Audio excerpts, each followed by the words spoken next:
What's up? And welcome back to my channel. It's me again, Arnie. And for today's video, this is the part 2 ng ating gala mode. Nung nakaraang video, kung napanood nyo na, lumabas kami kasi day off namin ni Ate RC. So, Goodwill kami, Asian store. And for today, i-haul ko na ang mga pinamili ko dun sa Asian store. Medyo na-excite ako ng very mild doon kasi mag-grocery naman talaga ako, pero usually sa Walmart ako nag-grocery online.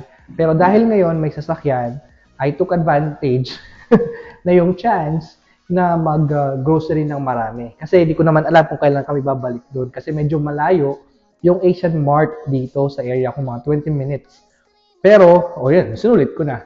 So ngayon, actually isang araw lang ng pag-video.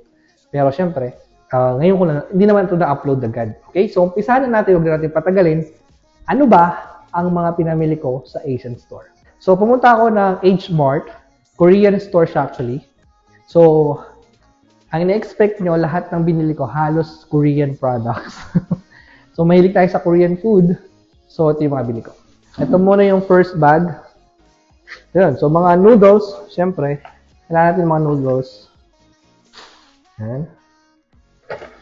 Tapos, bumili ako nitong pork na shredded pork. Parang pork floss. Kita nyo ba? So, ayan siya. So, parang itatoppings mo lang ito sa kanin. Ayos na. Parang $4 siya ito. Ito yun. Mamasita na tocino. Ayan. Baka magbabad. Siyempre, bumili ako ng Filipino style na UFC pang spaghetti kapag nag-grade tayo ng spaghetti. Ayan. So, UFC, baka naman. Tapos, syempre, halo-halo na to. Tteokbokki rice cake. At syempre, eto, antikman ko to. Nabudol ako dito. So, masarap to. Parang pork dumplings. Ayan. So, yung pangalawa. Ayan. Ito. Vermicelli na rice noodles. Another pancit. Ayan. Mahilig tayo sa pancit. Siyempre, meron tayong gochujang. Ang daming doon, ang daming pagpipilian. Sobrang daming Korean products. Halos nandun na lahat. Sobrang laki ng store. Hindi lang ako na masyado nag-video doon kasi bawal. So, may placards na bawal daw ang camera. Anyway, sayang, no? Pero okay lang naman. Siyempre, kailangan natin ng onions, garlic, at luya. So, this is the next na plastic.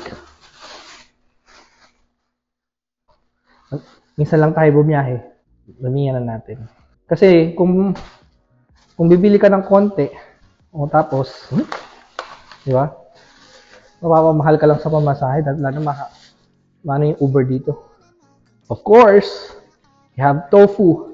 Meron akong na soft tofu at saka meron akong pang fry na tofu. Hindi mawawala yung ating kimchi na dal. Yan. So, bumili na ako ng dalawang kimchi. Hindi naman ako excited, no, sa kimchi. Ayan, dalawa. So, magano ako? Kimchi tofu, di ba? Ay, tsaka may egg. Ay, kasarap. So, bumili ako ng paborito kong milk.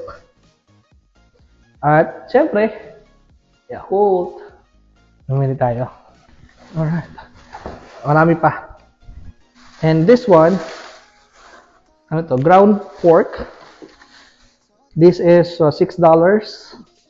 This is $5 na ribs. Bumili ako ng chicken liver. Adobo natin to, masarap. Okay. Masarap yung adobo. O kaya ng Ito na tayong gulay. Talong, kamatis, at ampalaya. Magpipinakbit ako dito.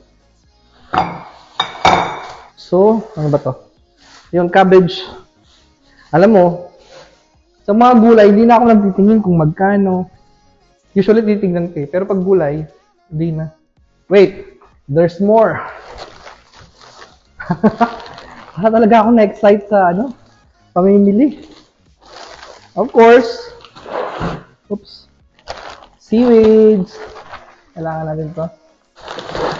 Ito, dried seaweeds pang pag nag-soup tayo. Ito, mura to, pasta.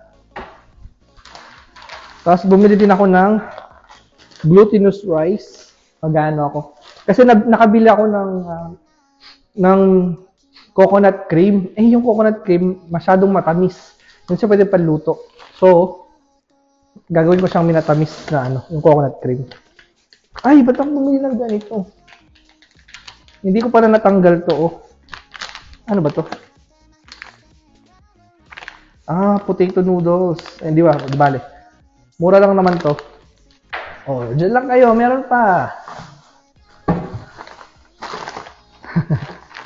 Fish cake. Gabi.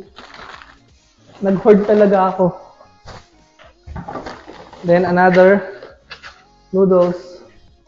Sana masarap yung mga noodles na yun. Ito, kimchi dumplings. So, hindi naman ako nagsha-shopping ng mga damit, ganun. Puro naman ako grocery. So, ito yun. May coconut milk na ako. So, luluto ko to dito sa ginataan.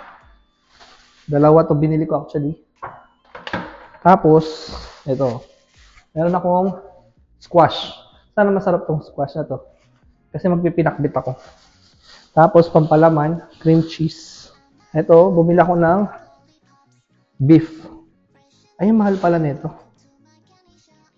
Rib eye na pang shabu-shabu. $13. Mahal. Ba, nakamura na tayo sa atay. Siyempre, salmon. Sisinigang natin to. Or, palam.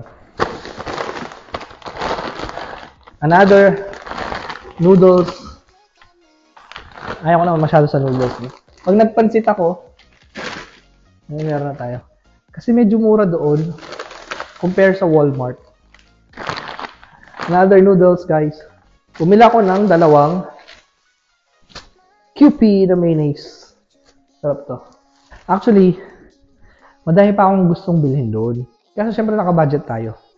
Ang sinet ko na budget, hanggang sabi ko 100 lang or 150. Umabot akong 241. Magkano yun? Mahigit 10,000 piso para sa aking grocery. Oh, another noodles. Masyado yata ako na-inspire sa ating Korean na. Alam mo bakit? Nanonood kasi ako ng Genie's Kitchen Season 2. Nasa sila Iceland. Masyado ako nagugutom sa mga Korean food. Tapos kumain pa kami ng Korean food kanina. Makasarap. Sriracha mayo. Hindi din ako sa dip kung ano man. At syempre, ito yung sa natin. Ito yung sa congee ba tawag doon? Yung minatamis na glutinous rice. Ang tawag doon? Parang ganun. Tapos lalagyan ko ng gata. Lalagyan ko ng nuts. Dadalhin natin sa office. Meron pa. Meron pa. Dahil rice is life. At kaysa bumili ako ng mga tig 5 pounds, bumili na ako ng ito, jasmine rice. Dahil wala na akong bigas. Okay? Bumili din ako ng ito, another rice. Hindi ko alam kung paano isaing to, pero rice is rice. Mura lang din to. Ito nakamura ako. Ilan ba to? 15 pounds naman to. 6 kg. So, di naman na ako siguro mga nito. Kaya lang gusto ko siyang tikman. Sa susunod na. Sesame oil. Ito na yung last talaga. Ito na yung last na pinamili natin. Ay, hindi. Sige. Isi-save ko yun sa diba? Para sa soup natin. Perfecto. Piling ko di man to gamit. Kasi wala man itong mga gas-gas. Piling ko luma na lang itong mga to. Bumili ako ng garapon ng aking kape. Ayan, no? Diba? Ganda. $1 lang din to. Ito. Nasa Ziploc. Anong nilibre ni ate tong Goodwill ko? Ayun, no? Bumili ako ng isang shirt doon. Parang bago pa nga to eh. Diba? Susutin ko sana bukas kasi di naman nakalaba. Ready? Excited na ba kayo? Alright. Bumili ako ng soju. Soju na blueberry flavor. Saka isang lychee. Alam na this. So, dami ko ba naman binili? So, kailangan natin ng alcohol dyan. Alright, so that's it. Thank you guys. So, that's all. Thank you very much for watching. And if you enjoyed this video, don't forget to like, share, comment, at higit sa lahat, subscribe. Okay? So, if you want to see more videos of me here in America, yung mga gustong, yung papunta pa lang dito ng mga Kunars, paano ba ako nakarating dito, ano yung mga day-to-day life ko, dito sa Amerika, yung mga adjustment ko, please check on my other videos. And, yun lang, please support my YouTube channel, My Heart is a Tomato. And that's it. Yala, sa susunod ulit. Yala, bye!